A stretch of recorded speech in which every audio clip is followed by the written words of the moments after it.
Merci, bonjour à tous. Merci de me donner l'opportunité. Je ne vais pas faire un retour sur la prise en charge des maladies rénales rares dans l'océan Indien, mais juste l'expérience de notre centre de compétences des maladies rénales rares. Donc je vais quand même juste vous rappeler où est-ce que se situe l'océan Indien et entre autres la Réunion, parce que tout le monde ne le sait pas forcément.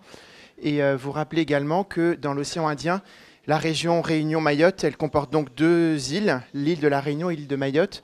Et il convient d'intégrer aussi l'île de Mayotte dans la prise en charge, puisque le centre de compétences regroupe également cette île.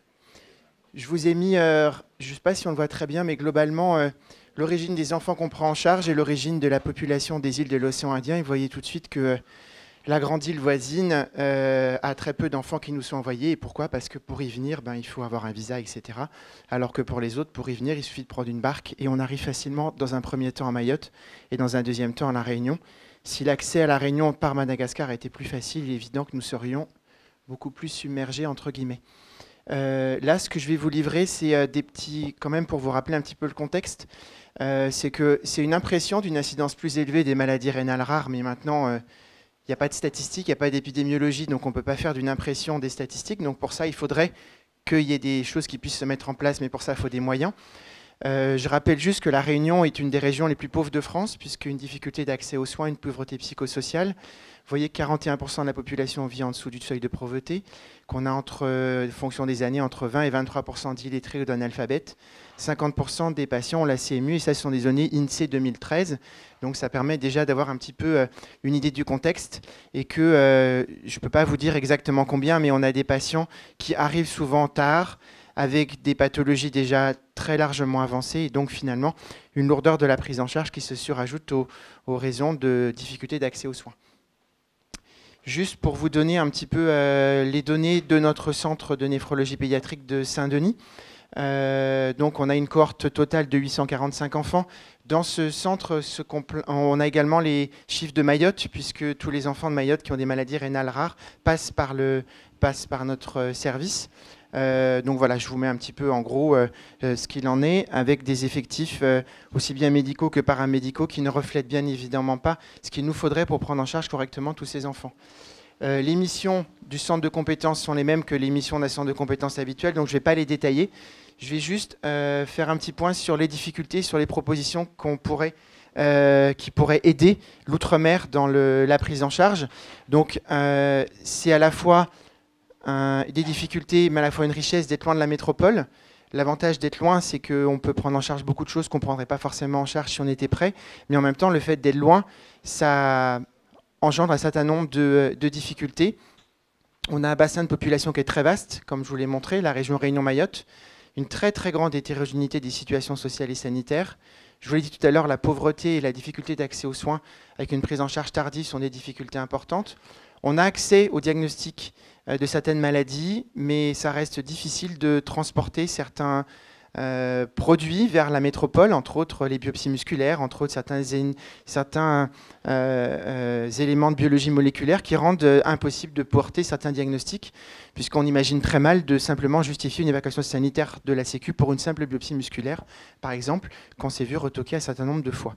Les accès au traitement, ils sont mieux qu'avant, mais ils restent difficiles parce que vous avez des centres de compétences qui sont proches les uns des autres. Donc s'il y en a un qui a accès à un traitement, évidemment, vous pouvez soit organiser le stockage de certains médicaments extrêmement rares dans un endroit et vous s'en servir parce que vous avez un coursier qui va venir vous le chercher.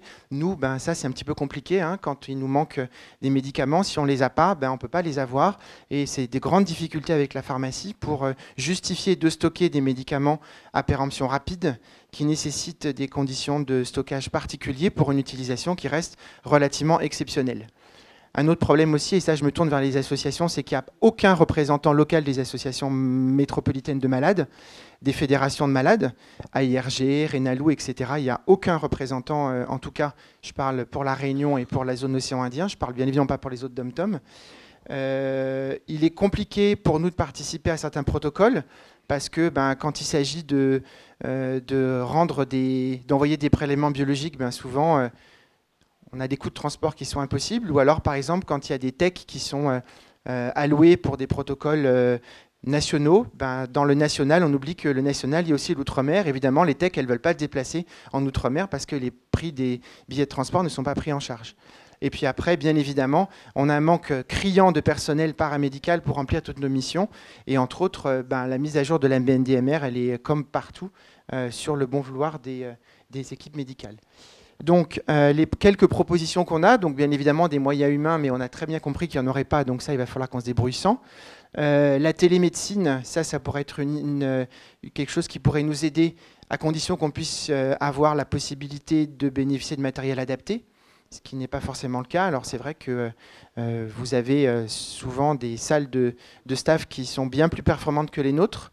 Les recherches épidémiologiques sont indispensables pour faire des protocoles de recherche, mais ça, pour faire de l'épidémiologie, il faut rentrer dans des bases de données, et pour ça, effectivement, il faut pouvoir le faire. Ensuite, il faudrait réfléchir avec des sociétés de transport pour permettre de faire en sorte que les prélèvements qui doivent être faits pour offrir aux patients, adultes ou enfants, des diagnostics puissent se mettre en place.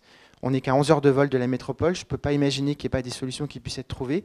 Et puis également, pour les traitements, je ne sais pas, c'est une réflexion. Il faudrait probablement qu'il y ait une aide qui se fasse avec la pharmacie pour stocker les médicaments très spécialisés à durée de vie extrêmement courte pour nous permettre d'en bénéficier. Et ça, c'est des choses qui nécessitent des supports et on ne peut pas, nous, simplement seuls, aller voir nos pharmaciens qui sont aussi soumis à des contraintes budgétaires pour leur demander de stocker des médicaments qui seront peut-être utilisés une fois par an ou une fois tous les 2 ans.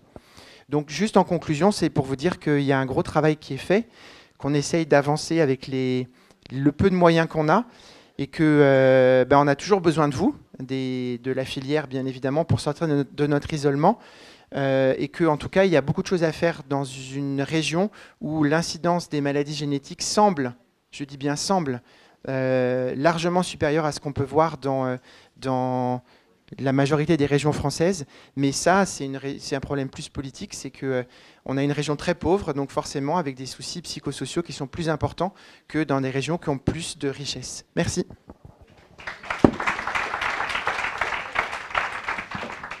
Merci infiniment, Olivier, d'avoir fait ce travail et de nous présenter ces problématiques. Les recettes, on ne va peut-être pas les avoir tout de suite, mais je pense que c'est un point sur lequel, Mme Chevrier en parlait tout à l'heure, le plan national maladies rares 3 va se pencher.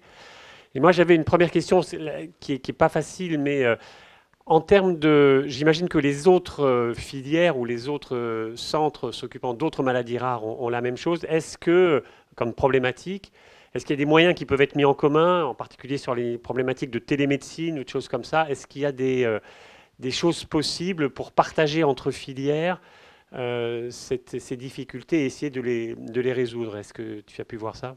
Alors, les propositions qu'on fait ne sont pas uniquement des propositions du Centre de compétences des maladies rénales, c'est plus généralement d'un certain nombre de centres de maladies rares et qui sont présents, en tout cas sur le site où je travaille à Félix-Guyon, qui ont été rapportés. Et très clairement, il est bien évident qu'on pourrait imaginer une mutualisation d'un certain nombre de choses pour permettre, et entre autres la télémédecine, les transporteurs, la pharmacie et la possibilité de faire de la recherche épidémiologique, ce sont des choses qui pourraient être mutualisées dans les différents centres de compétences et les 2 centres de référence qui sont basés dans l'établissement.